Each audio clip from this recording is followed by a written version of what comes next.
vaut le corps? J'ai choisi de me placer autrement devant cette question et de ne la poser à nous.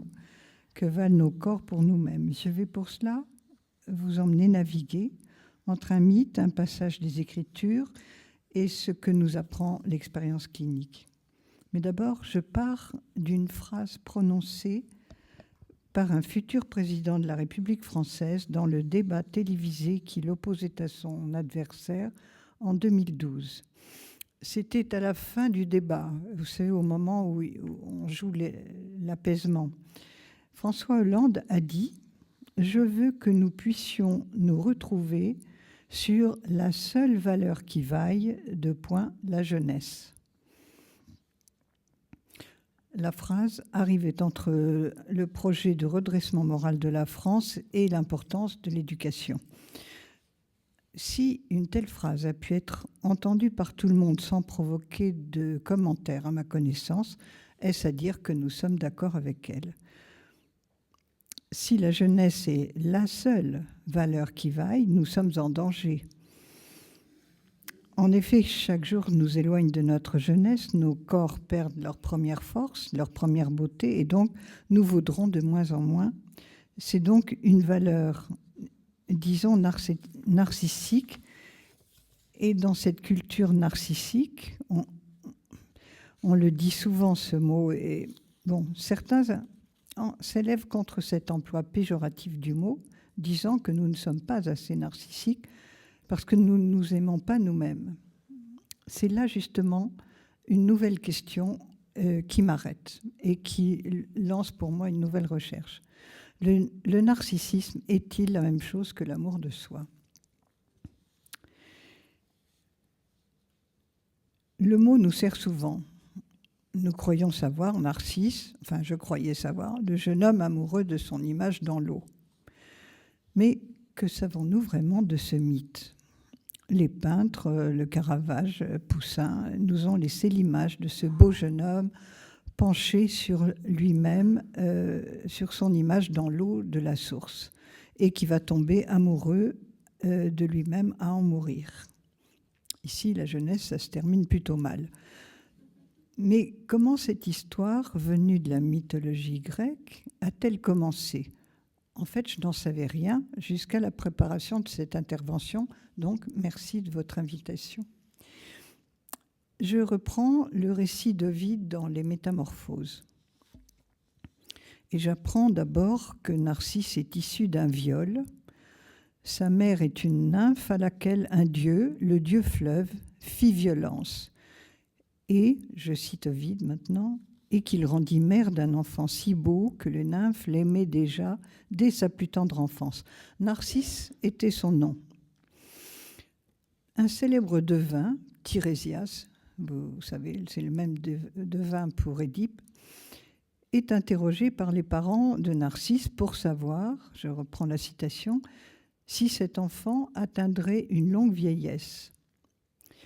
Il l'atteindra, répondit-il, s'il ne se connaît pas. Fin de citation. Étrange condition. Or, vous connaissez la suite. Le jeune Narcisse si beau et tellement désiré est incapable d'aimer.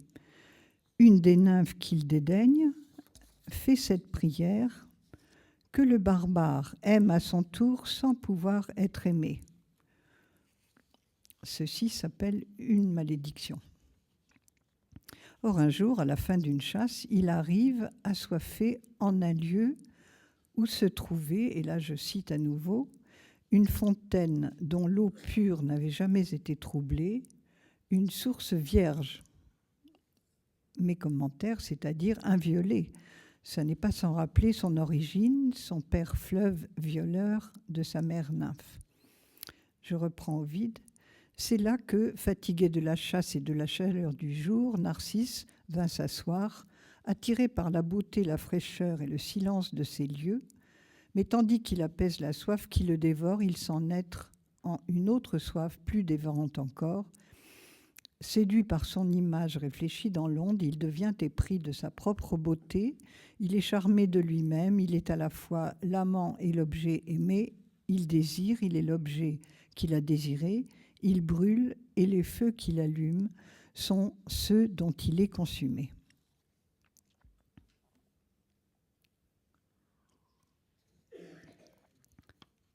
Le mythe n'est pas bavard sur l'enfance de Narcisse.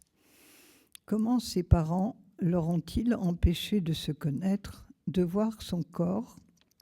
Ovide ne le dit pas. Mais, et c'est là où la clinique peut nous aider, mais les malheureux narcisses d'aujourd'hui nous racontent des enfances sans accès à soi-même. J'en veux pour exemple cet homme dont la mère, lorsqu'il était enfant, lui avait interdit, lorsqu'il allait sur son pot ou plus tard aux toilettes, de se retourner pour voir ce qui était sorti de son corps. Or, c'est la première production du corps d'un enfant, sa première fierté peut-être. Il est difficile de comprendre les motivations de cette mère interdisant à son fils de prendre connaissance de son propre corps à ce point. Son idée de l'éducation consistait en une canonisation complète de l'enfant, auquel, détail par détail, tout était marqué au nom de ses parents. On n'est pas étonné, on est malheureux, mais on n'est pas étonné d'apprendre qu'ensuite, il ne pourra ni travailler ni aimer et qu'il restera fasciné par tous les corps de garçons qui pouvaient lui servir de relation à lui-même. L'amour de soi a été rendu impossible, il faut aller à la recherche d'un autre soi-même, passer par un corps semblable pour s'aimer et, ce faisant, contourner peut-être l'obstacle de l'oracle contre Narcisse, qu'ils ne se connaissent pas. Mais en connaître un autre qui fait objet de substitution à soi. Le narcissisme vient là à la place d'un amour de soi impossible. Je dis amour de soi, respect de soi, estime. On a entendu tous ces mots passer il y a très peu de minutes. Bien des mots sont ici nécessaires pour parler de ce dont on parle peu, mais qu'on agit très bien, j'entends. Je trouve dans les enseignements de psychologie, amour de soi et estime de soi, des notions finalement peu fréquentées par les sciences humaines et les philosophes, notions qui peuvent ouvrir aujourd'hui au moins des voies de recherche peu explorées, où on distingue mal entre une bonne relation à soi-même et un emprisonnement dans le moi. Que vaut un corps? Que vaut le mien pour moi? Si je ne me connais pas, ne me reconnais pas dans ce corps, comment remplacer cette relation première à moi-même qui, comme pour Narcisse, n'a pu s'établir? Alors je vois trois possibilités. Rechercher un autre corps semblable, je l'ai déjà dit. Faire des tentatives de destruction de ce corps qui n'est pas mon corps et dans lequel je me trouve sans être chez moi. Ou trouver des manœuvres, des pratiques qui puissent défaire la colonisation. Je pense, là je suis dans l'actualité, à cette mystérieuse pratique apparue dans les nouvelles générations, le tatouage. Marque indélébile sur le corps, que signifie-t-elle du rapport à soi? Peut-on les lire comme des réactions de nouveaux narcisses, empêchés de se rencontrer eux-mêmes, d'être chez eux dans leur corps? Est-ce qu'ils désirent en marquer la possession? Mon corps est à moi, propriété privée? Je ne sais pas. La relation à soi-même, à son corps, serait-elle beaucoup plus essentielle que nous le pensons habituellement? Ce que les totalitarismes, religieux ou athées, semblent tous avoir compris. On ne peut pas soumettre les gens à un pouvoir sans les priver d'eux-mêmes. Il faut débrancher la relation à soi de la personne qu'on veut soumettre pour la brancher sur l'amour du parti, du Reich, de l'Église, voire de Dieu même. Et forcément, cela passera par le corps.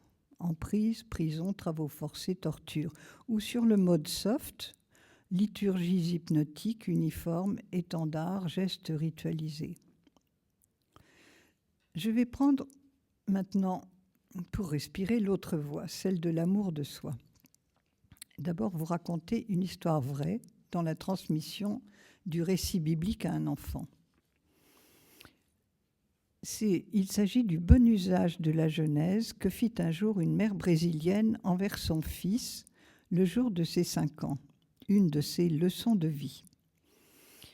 Elle avertit l'enfant que beaucoup de gens lui affirmeront que le buste est créé par Dieu et le reste au-dessous de la taille par le diable. Non, mon fils, corrige-t-elle, de la tête aux pieds, tout a été créé par Dieu. J'entends dans cette parole que tout est bon.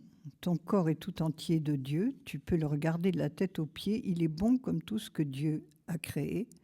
Et dans la Bible, Dieu l'a béni. Le corps est de Dieu, a dit la mère. Elle n'a pas dit il est à Dieu. Non, il est à toi. Tu peux donc te l'approprier. Il est propre. Rien de honteux, pas d'interdit de se regarder. Bon, je passe sur un autre moment entre ce petit garçon qui s'appelait Elder Camara et sa mère, mais elle est institutrice et elle a été trop sévère avec lui. Il pleure et sa mère lui dit « Pardonne-moi mon fils, j'ai exigé au-delà de tes forces ». Les pères de l'Église ont souvent demandé que l'homme n'ait pas honte de ce corps que Dieu n'avait pas eu honte de créer. Et là, la bénédiction est forte. La phrase « il est béni », prononcée sur les humains mâles et femelles, dit assez le bon du corps selon la Genèse. Dans l'histoire de l'enfant brésilien, la mère est une croyante qui ne colonise pas son fils par Dieu interposé. Car évidemment, c'est le danger de tous les monothéismes. Si ce corps a été créé par Dieu, il y a évidemment 2 voies. Ou bien le corps est à Dieu et nous revoilà chez Narcisse, seulement ce Narcisse, cette fois, c'est Dieu. L'humain serait possédé par un Dieu narcissique qui se regarderait dans ses créatures. Et si nous imaginons Dieu ainsi, c'est aussi que nous, parents ou jadis enfants, sommes tentés de nous regarder dans nos enfants. Dans certaines éducations, en famille, en pension, mais aussi dans les camps, le miroir était banni.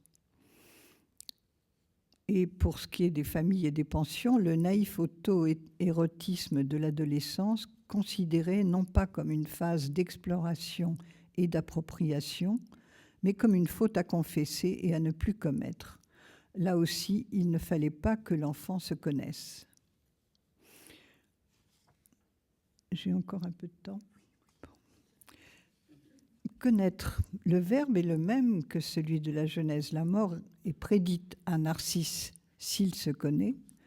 Dans la Genèse, la mort est annoncée à Adam et sa femme s'ils transgressent un interdit de connaissance.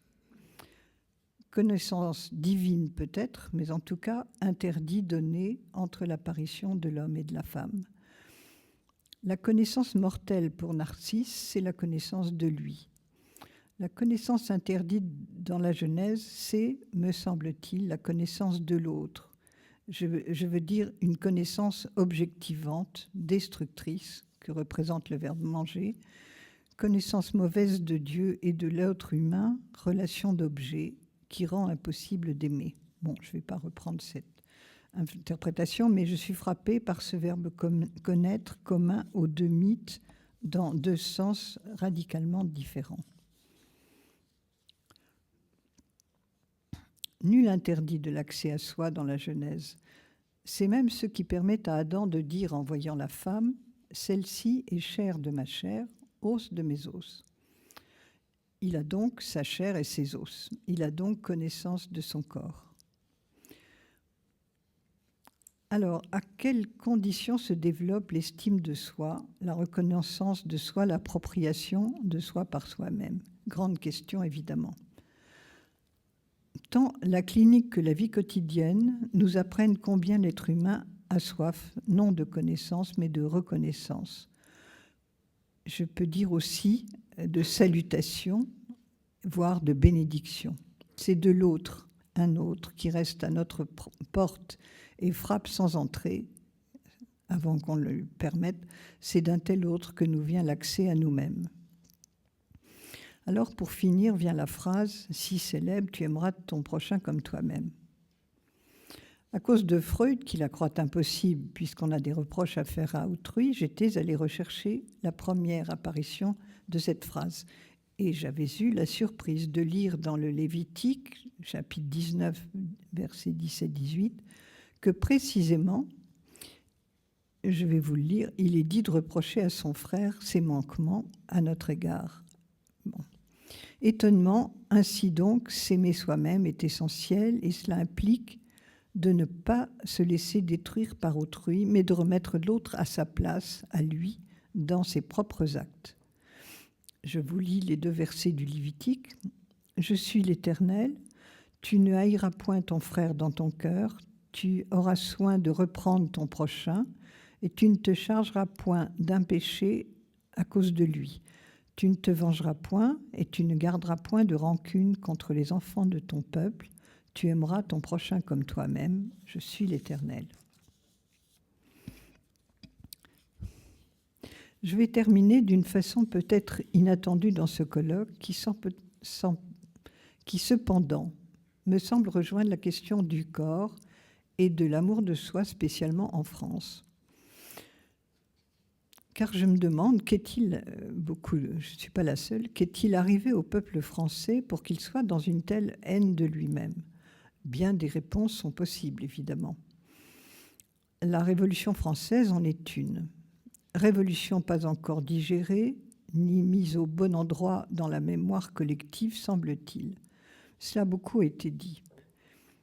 Si je reprends encore le fil de l'amour de soi mis à l'échelle du peuple français, je trouve pour ma part que la Marseillaise est un des agents qui contribue à ce malheur, faisant des Français la nation la plus violente du monde dans son hymne national.